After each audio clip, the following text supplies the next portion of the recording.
tidy and clean the waiting area. Make sure there's no garbage on the floor, dirt, food, sticky windows, those kind of things. Just keep it looking neat and tidy and professional. Okay, collections at the front desk. With collections, you really just want to make sure that there's no hesitation. The minute you hesitate, they're going to sense this thing of, oh, well, it's not a big deal if I pay at the time of service, or they're pretty relaxed about their collection policy. So just make sure that you don't show emotion or hesitation. You want to be very assertive and confident, very matter of fact. Again, leave emotion out of it.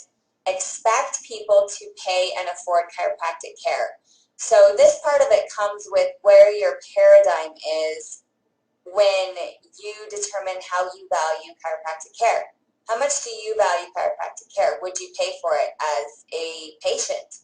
If you needed to come in and you and your spouse and your kids needed to get adjusted, is this something that you feel passionately enough about, that you feel that it's a valuable service, that people are getting this preventative care, that they're getting off their drugs, that they're preventing surgery, that they're living at a higher level quality of life, that they're going to be more successful in their lives because they're healthier and their power's turned on? Do you understand this paradigm and this value of chiropractic care, and do you feel that people can afford it? I've talked to some offices that they're like, you know what, with the economy, it just seems like people can't afford it. And I will tell you this right now, people are coming to your office to get healthy. If they're not going to go to you and you can't offer them something that's going to help them, they're going to go somewhere else and pay for it. They are out searching. They ended up in your office for a reason. So you just want to make sure that you understand that these people can afford it, or they would not be there searching. They don't think it's free. They don't come in thinking from the beginning, oh, this is going to be free, or oh, maybe they won't find anything, I'm just going to get it checked. They don't think maybe they're not going to find anything. They're hoping that this doctor is going to find something that's going to fix them because they don't feel well. A couple of phrases you can use when collecting payment is, and again, with a smile, how would you like to take care of that today? Or you can say, and your total is, or let's take care of payment and then we can get you scheduled. If they do come up with objections, like, oh, shoot, I left my wallet in the car. Do you think I could take care of this tomorrow?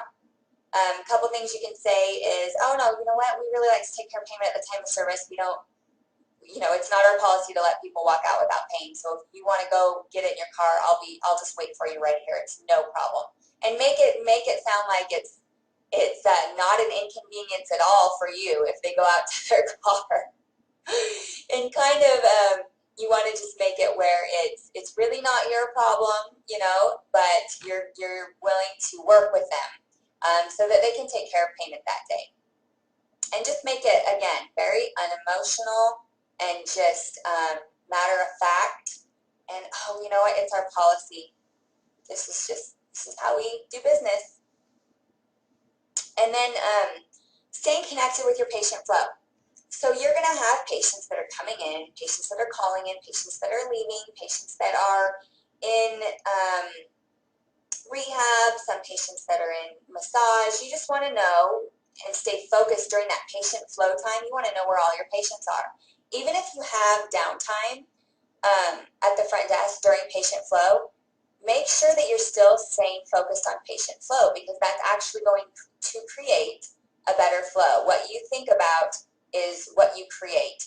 So if you all of a sudden have downtime and go, oh, good, I've got a minute. I'm going to sit here and get these billing reminders out, or I'm going to call an insurance company real quick. Well, next thing you know, a patient walks in the door and all of a sudden they've interrupted you on the phone because you're talking to an insurance company. And then your mind is not focused on the patient, it's focused on the insurance company. And what that tells the patient subconsciously is, and again, 80% of it's what you tell the people energetically, and 20% of it's what you say. So you might say to them, oh, come on in, but they know that you're busy doing something else and it's not focused on them. They know that subconsciously. So if you've got some downtime during patient time, go to your patient list and go, okay, who's coming in?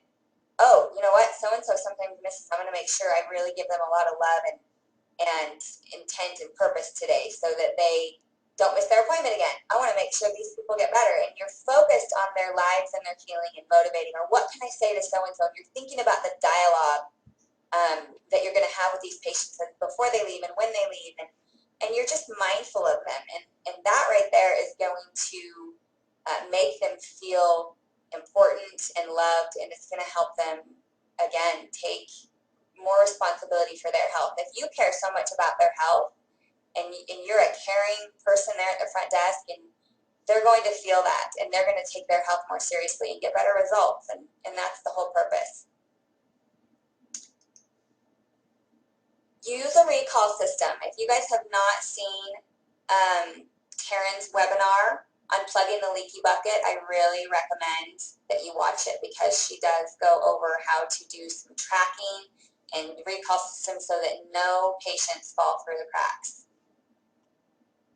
And then don't be afraid to call your patients if they're late. Again, let them know from the start that if they're going to be missing an appointment, you will call them.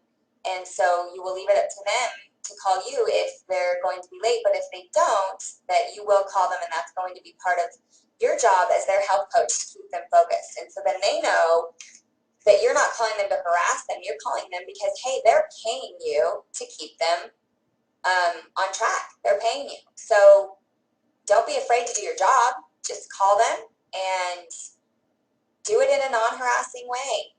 Hey, so-and-so, it looks like you're 15 minutes outside your appointment time. I just wanted to make sure you were on your way so that we get you scheduled for your adjustment today.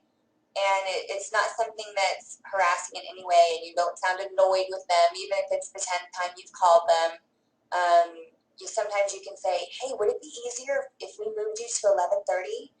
It seems like that is when you're walking in the door, and I just want to make sure that I'm not always calling you if you it would just be easier for you to come in at 11:30. We do have an opening then. Again, just be very accommodating. If you notice a pattern, be solution oriented for them. We talked about this a little bit. Make sure you are separating your paper time from your patient time, and put all your focus and energy and intent during patients during that time. And for some of you, reds and yellows, this can be difficult because you don't like downtime when you're a red or a yellow. You always want to be doing something. So just make sure that when you do have that downtime, that you're doing something is focusing on the patients, whether that's writing goals, thinking of things you can do to get your retention up. Whatever you're doing during patient time, that is your time to focus on your patient visits and your patient flow and what your patients need from you.